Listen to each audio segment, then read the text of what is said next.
District ಗುಬ್ಬಿ ತಾಲೂಕು ಕಡಬ ಹೋಬಳಿಯಲ್ಲಿ ಬರೋಂಥ land ಇದು ನೋಡಿ. ಅಲ್ಲಿ ಕಾಣಿಸ್ತಿರೋಂಥದ್ದು HL ಫ್ಯಾಕ್ಟ್ರಿ, ಅದು ಬ್ಯಾಕ್ ಸೈಡ್ ಬರೋಂಥ ಲ್ಯಾಂಡ್ ಇದು. ಹೈವೇಯಿಂದ 4 ಕಿಲೋಮೀಟ್ರ್ ಒಳಗಡೆ ಬರಬೇಕು. ಇವರು ತಿಪ್ಟು ಟಾಲ್ ತೆಂಗಿ ಗಿಡ ಹಾಕಿದರೆ ಇದರಲ್ಲಿ ಒಂದು ಬೋರ್ವೆಲ್ ಇದೆ ಸ್ವಂತ. ನಕಾಶ ರೋಡ್ ಪಕ್ಕಕ್ಕೆ ಬರುತ್ತೆ, ಚೌಕಟ್ಟಾಗೈತೆ ಭೂಮಿ. ಅಲ್ಲಿ ಹಿಂದೆಗಡೆ ತೆಂಗು ಕಾಣಿಸ್ತಿದೆ ನೋಡಿ, ಅಲ್ಲಿವರೆಗೂ ಹೋಗುತ್ತೆ ತೆಂಗವರೆಗೂ.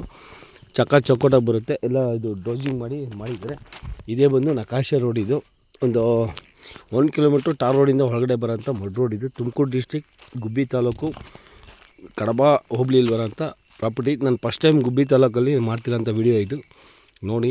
ಇದು ಯಾರಾದರೂ ಬರೋಂಗಿದ್ರೆ ಇದು ಲೊಕೇಶನ್ ಶೇರ್ ಮಾಡ್ತೀವಿ, ಬಂದು ನೋಡ್ಕೊಂಡು ಹೋಗ್ಬೋದು. ಇದು ಜನರಲ್ ಪ್ರಾಪರ್ಟಿ ಬರುತ್ತೆ, ಒಳ್ಳೆ ರೇಟ್ ಇದೆ. ಇದಕ್ಕೆ ಬೆಸ್ಟ್ ರೇಟ್ ಕೊಡೋಂಥವ್ರಿಗೆ ಸಿಗುತ್ತೆ ಈ ಜಮೀನಿದು. HL ನೋಡಿ, ಅದೇ ಕಾಣಿಸ್ತಿರೋ HL ಫ್ಯಾಕ್ಟ್ರಿ ಬ್ಯಾಕ್ ಸೈಡ್ ಇರೋಂಥ ಜಮೀನಿದು. ಜನರಲ್ ಪ್ರಾಪರ್ಟಿ ಬರುತ್ತೆ. ತಿಪ್ಟು ಟಾಲ್ ತೆಂಗು ಹಾಕಿದ್ದಾರೆ ಇದರಲ್ಲಿ ನೋಡಿ.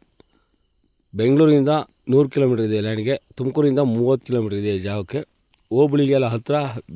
ಬೆಂಗಳೂರು ಶಿವಮೊಗ್ಗ ಹೈವೇಯಿಂದ 4 ಕಿಲೋಮೀಟ್ರ್ ಒಳಗಡೆ ಬರೋಂಥ ಪ್ರಾಪರ್ಟಿ ಇದು. 1 ಕಿಲೋಮೀಟ್ರ್ ಮಡ್ ರೋಡಲ್ಲಿ ಬರಬೇಕು. ಇದೇ ಮಡ್ ರೋಡ್ ನೋಡಿ, ಇಲ್ಲಿ ಕಾಣಿಸ್ತಿದೆ ಅಂತ ಮಡ್ ರೋಡ್ ಇದು. ಪ್ರಾಪರ್ಟಿ ಈ ಥರ ಇದೆ. ಸ್ಲೋ ಆಗಿ ತೋರಿಸ್ತೀನಿ ನೋಡಿ. ಇದರಲ್ಲಿ ಒಂದು ಬೋರ್ವೆಲ್ ಇದೆ, ಫುಲ್ಲು ತೆಂಗು ಕಟ್ಟಿದ್ದಾರೆ. ಇದು ಮಧ್ಯದಲ್ಲಿ ಹೊರಟ್ಕೊಳ್ಳೋಕ್ಕೆ ರೋಡ್ ಬಿಟ್ಕೊಂಡಿದ್ದಾರೆ. 2 ಎಕರೆ ಬರೋಂಥ ಪ್ರಾಪರ್ಟಿ ಇದು. ಈ ಲ್ಯಾಂಡು ರೇಟು ಮತ್ತು ಡೀಟೇಲ್ಸ್ ಎಲ್ಲ ಡಿಸ್ಕ್ರಿಪ್ಷನ್ ಬಾಕ್ಸಲ್ಲಿ ಇರುತ್ತೆ ನೋಡಿ. Thank you for watching. ರೇಟ್ನ ನೀವು ಡಿಸ್ಕ್ರಿಪ್ಷನ್ ಬಾಕ್ಸಲ್ಲಿ ನೋಡಿ, ಮತ್ತು ಇಲ್ಲ ಕಾಮೆಂಟ್ ಸೆಕ್ಷನಲ್ಲಿ ಪಿನ್ ಮಾಡಿರ್ತೀವಿ, ನೋಡ್ಕೊಳ್ಳಿ. Thank you for watching.